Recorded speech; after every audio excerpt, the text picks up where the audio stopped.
The unexpected return? Picture this. You're a wealthy bloke who's been away on business for weeks. You walk through your front door to find your child. ... in a cooking pot. Surrounded by vegetables on the hob. I know what you're thinking. This sounds absolutely mental, doesn't it? But sometimes the most shocking moments reveal the deepest truths about family, responsibility, and what really matters in life. Let me tell you about Marcus Wellington, a 38-year-old tech entrepreneur who'd built an empire from nothing. The sort of success story you'd read about in the Financial Times. But success, as he was about to discover, doesn't prepare you for everything life throws at you. The afternoon sun was streaming through his kitchen windows when Marcus burst through the door, completely unannounced. The familiar scent of fresh herbs hit him immediately, and for a moment, everything seemed perfectly normal. His spotless kitchen gleamed as always, the marble worktops catching the light just so. But then he saw it. There, on his pristine hob, sat an enormous silver cooking pot. Not just any pot. This one was decorated with vegetables like some elaborate food photography setup. Carrots, courgettes, fresh parsley. It looked like something from a celebrity chef's Instagram. Except there was a baby inside it. A giggling, pink-cheeked, absolutely delighted 1-year-old boy, his son, Oliver. The child was splashing about like he was having the time of his life, completely starkers except for his nappy, grabbing at the herbs floating around him like they were bath toys. Standing over this bizarre scene was Maria, his housekeeper. A woman in her mid-30s, with kind eyes and an immaculate black and white uniform, complete with the traditional frilly apron. She was holding Oliver steady, her hands protective and gentle, but her face, pure horror. The moment she saw Marcus, everything froze. What in God's name is going on here? Marcus's voice echoed through the silent house, his usual composure completely shattered. Maria flinched like she'd been slapped. Mr. Wellington, please let me explain. Explain. You've got my son in a bloody cooking pot. Marcus nearly slipped on the tiles as he rushed forward. Get him out right now. Without hesitation, Maria scooped Oliver up, the little one still giggling and completely oblivious to the chaos around him. She held him close to her chest, protective and fierce. It's not what you think, she said, her voice steady despite everything. Then what the hell is it?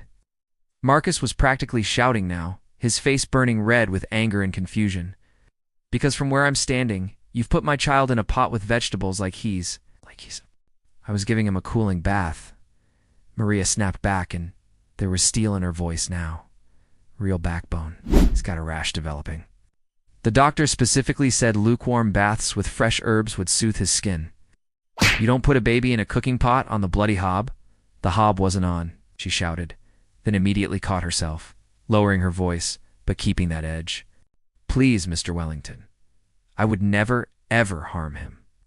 Marcus was still shaking, his hands trembling with leftover adrenaline. Then why the tomatoes? The courgettes? The parsley? Do you have any idea how this looks? You think this is some kind of joke? Tears were forming in Maria's eyes, but she held her ground. He loves it. Thinks it's playtime. Have you done this before? Ask his pediatrician if you don't believe me. Right on cue, little Oliver let out another squeal of pure joy, still clutching a sprig of fresh coriander against his belly. He was absolutely radiant, healthy, happy, glowing with contentment. Marcus stared at his son, then back at Maria, who was trying desperately to hold herself together. He took a step back, his voice dropping to a dangerous whisper. Who gave you permission to treat my son like some kind of experiment? That's when Maria's composure finally cracked. Her jaw tightened, and she looked him straight in the eye. No one needed to. You weren't here. The silence that followed was deafening. Marcus blinked, processing what she'd just said. What did you just say to me? You weren't here, she repeated, quieter, but no less firm. You've been gone for over 6 weeks. No phone calls, no check-ins, no updates. He needed care and attention and love, and I gave it to him. You could see the emotions warring in Marcus's face. Confusion, shame, anger, all battling for dominance. Maria continued rocking Oliver, who was starting to get a bit fussy now. I didn't expect you to come back today, she said simply. Nobody did. Marcus looked away, unable to meet her gaze. You're just the housekeeper, he muttered, almost to himself. I'm the only one who's been here since his mother died, Maria replied, each word carefully chosen and delivered with quiet dignity. Don't you dare reduce what I've done to just a job title. For the first time, Marcus really looked at her, really saw her. The exhaustion in her eyes, the way her hands trembled slightly, the gentle way Oliver's little arm draped around her shoulder. The absurdity of what he'd walked in on began to crumble under the weight of context. He stepped back again. I need a moment. Ow. You've had plenty of moments, Maria said under her breath. What was that? She shook her head. Nothing, sir. Marcus turned and stormed out, muttering about needing fresh air, leaving Maria alone in the kitchen with Oliver. Her knees felt weak, her throat tight with emotion. She looked down at the vegetables still scattered around the pot, then at Oliver's face as he curled into a sleepy smile against her shoulder. You couldn't wait until after nap time, could you? She whispered to him, brushing a curl back from his forehead. A single tear rolled down her cheek, but she didn't let go. Meanwhile, Marcus was pacing his living room like a caged animal, his hands pressed against his temples, his jaw clenched so tight it ached. The pristine marble floors felt cold beneath his feet, but all he could hear was the echo of Oliver's laughter and Maria's words. You were on here, he wanted to shout, wanted to rage at someone, at her, at himself, at the unfairness of it all. Instead, he collapsed into his leather armchair and stared into space. He'd left for San Francisco to finalize a massive acquisition. For weeks had turned to 5, then 6, then 7. The board needed him. The investors were breathing down his neck, and through it all, he justified not calling home because... Well, what could a baby possibly miss? Cooking pot, he muttered to himself. Jesus Christ. That's when he heard footsteps. Not rushed, not frightened, just steady and sure. Maria appeared in the doorway, holding Oliver close. The little one was now dressed in a tiny blue romper, chewing contentedly on a plastic spoon, his eyes heavy with approaching sleep. Marcus looked up. I've put him down for his nap, Maria said, her voice carefully neutral. He nodded slowly, and they stood there in silence for a long moment. I'm not going to report you, he said finally. Maria raised an eyebrow. I wasn't waiting for that. I was angry, Marcus continued, standing up slowly, but also confused. You have to understand how that looked, I do, she replied. But you need to understand something too. A child, Oliver. He's been crying for you at night. Every time he hears a car door slam, he looks toward the hallway. Every time the phone rings, he reaches out like he thinks it might be you. Marcus looked away, unable to face the truth in her words. I don't know what kind of father you thought you were being, Maria continued, but your silence didn't protect him from feeling your absence. It's not fair, he said weakly. She stepped closer. Fair.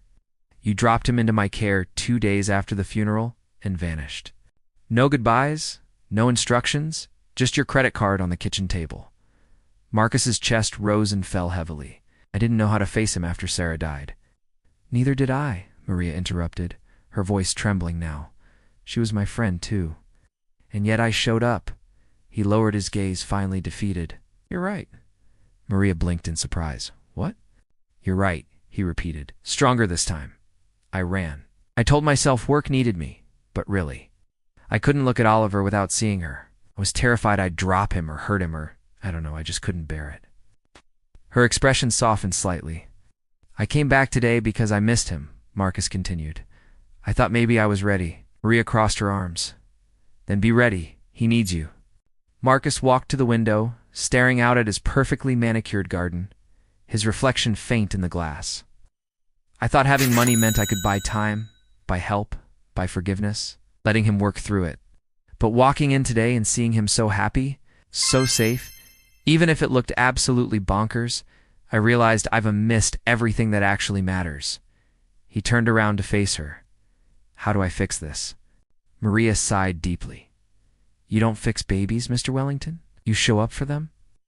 I want to be involved now, he said earnestly. I mean it properly this time. Can we... Can we start over? She studied his face carefully. Not for me, for Oliver. A long pause stretched between them, heavy with possibility and hope. Finally, Maria turned toward the hallway. Come on then. Where are we going? She glanced back. He won't sleep for long. He's going to wake up looking for someone. Marcus followed her down the hallway to Oliver's nursery. The room was soft and warm, decorated in gentle blues and whites. The cot rocked slightly with a faint lullaby playing from a mobile overhead. Oliver was stirring, sucking on two tiny fingers, his eyes fluttering behind closed lids. Marcus stood over the cot, completely unsure of himself. Can I pick him up? Maria nodded. Support his neck. Don't rush it. With trembling hands, Marcus leaned down and gently scooped his son up.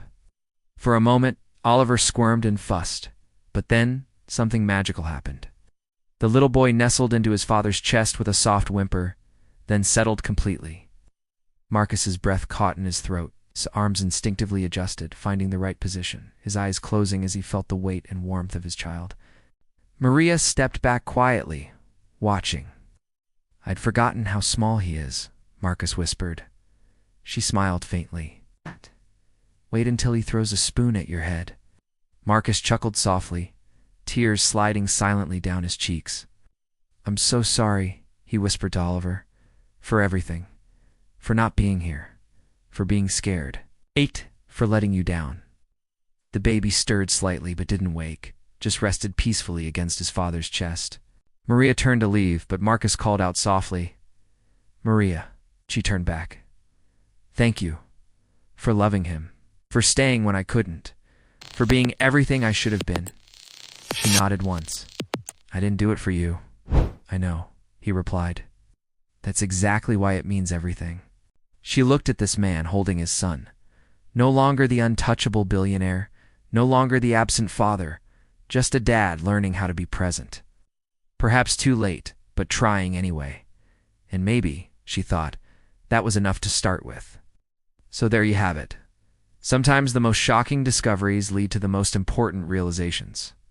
A cooking pot full of vegetables and a giggling baby taught a successful man that money can't buy presents, and that showing up is the most valuable thing you can offer someone you love. What do you think? Have you ever had a moment that completely changed your perspective on what really matters? Drop a comment below and let us know where you're rewatching from. We absolutely love hearing from viewers all around the world.